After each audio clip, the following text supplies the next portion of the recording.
Партиски автобуси го наполнија Крушево. Според многумина, власта си ја приватизирала прославата за најголемиот македонски празник. Сомнежите за вакво нешто се зголемени со самото тоа што дури функционери од власта се фалеа со фотографии полни автобуси каде патуваат на кај Крушево. Еден од нив е и Дарио Николовски, директорот на Агенцијата за енергетика. Партиската нота на она што требаше да биде национален собир ја покажуваат и она што наликуваше на порачани аплаузи и свирежи, аплаузите за власта, свирежите за опозицијата.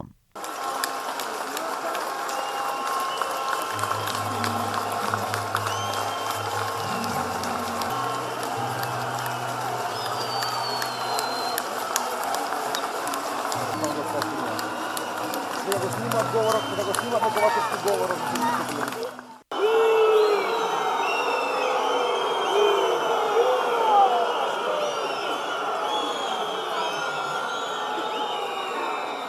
Дека власта си организирала прослава само за себе покажува и кордонот полиција кој стоеше меѓу обичните граѓани, едните со европски знаменца кои се симнаа од автобусите, другите кои пееа патриотски песни.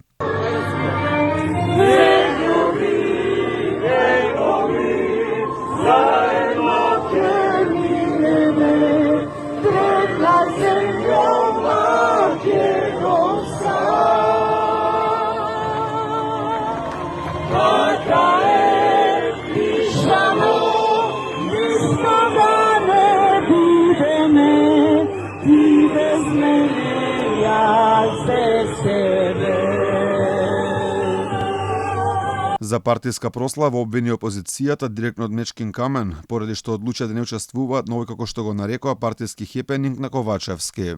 Но за жал, СДСМ не успеа да се надмине себе.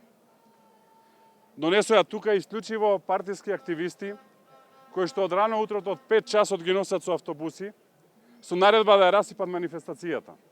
На сите кои што не се членови на СДСМ, вклучително и на бројни членови на ВМРО-ДПМН, им е забрането да пристапат тука. Заради ваквото партиско и политичко однесување, ние во овој момент ќе го напуштиме Мечкин Камен и нема да присуствуваме на обраќањето на претседателот на владата, затоа што очигледно ова е партиска манифестација на СДСМ, а на митинзи на СДСМ немаме намера да учествуваме. А во јавноста се појави СМС пораки за кои се тврди дека се од партиските организации на СДСМ, каде што се известува дека организирано ќе се замине со автобуси на партиска прослава. И покрај големата организација и големиот број автобуси, сепак впечатокот кај речиси сите беше дека власта не успеала да постигне својата цел и да го наполни Крушево со цел да представат голема поддршка за себе.